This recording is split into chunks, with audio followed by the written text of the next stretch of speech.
mynews.studio.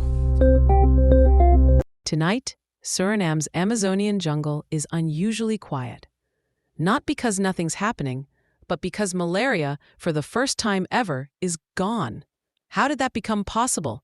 And could it work elsewhere? Today's date is 2025-07-26. Suriname just became the first Amazon nation to be certified malaria-free by the World Health Organization. That's huge. But thinking about Suriname's tough geography, dense rainforests, scattered mining camps, not a lot of infrastructure, how did they manage it? That's really the heart of it.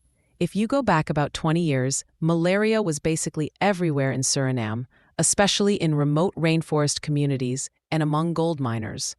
They couldn't use a single approach across the whole country, so they split Suriname into different zones: coastal, savanna, the lake area, and the interior forest.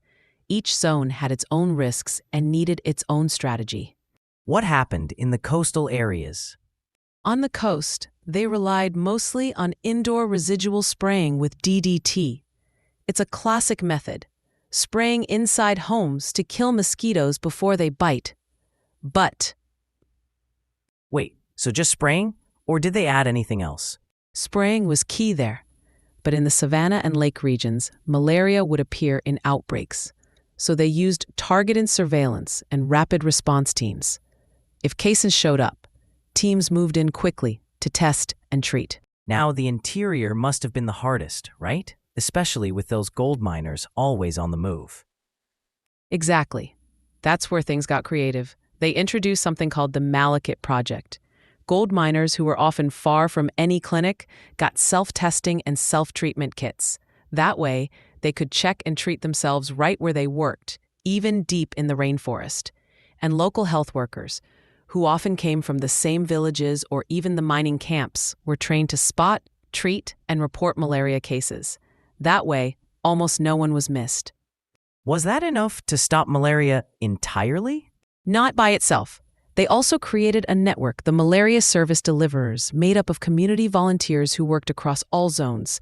They used real-time data, did annual audits, and ran operational research. So if something wasn't working, they adjusted. It was an ongoing process, always refining. But malaria doesn't care about borders. How did they handle the risk from neighboring countries? Cross-border teamwork was vital. Suriname worked closely with Brazil, French Guiana, and Guyana. The Global Fund provided steady funding for diagnostics and medicines, especially for mobile, high-risk groups. Organizations like PAHO and WHO supported technical guidance and set up systems for sharing information. If a case was found near a border, they'd share that data quickly with neighbors. Did those international groups keep supporting Suriname after malaria was eliminated? Or did they step back? They're still involved. Even after 3 years of zero local cases, which is what WHO requires for malaria-free status, the focus now is on preventing malaria from coming back. So the same partners help with surveillance, sharing data, and responding quickly if a new case appears. The threat isn't gone, especially as climate change can move mosquito habitats, so they have to stay alert. Could other malaria-endemic countries learn from this, especially places that have mobile populations or weak health systems? Definitely. The main takeaway is to tailor solutions to local needs.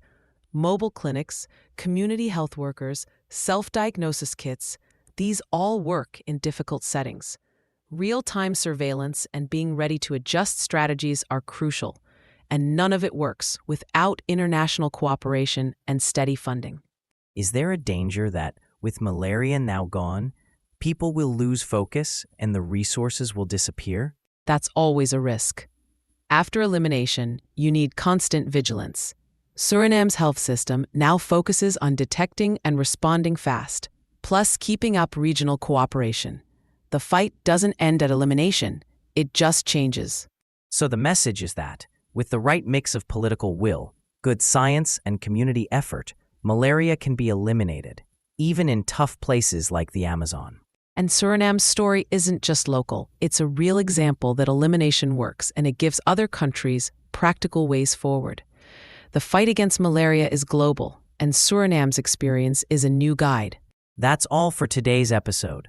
Suriname's win is more than just a headline. It's a sign that even the hardest problems can be solved. Thanks for joining us. This episode was brought to you by mynews.studio. You can try it now for free.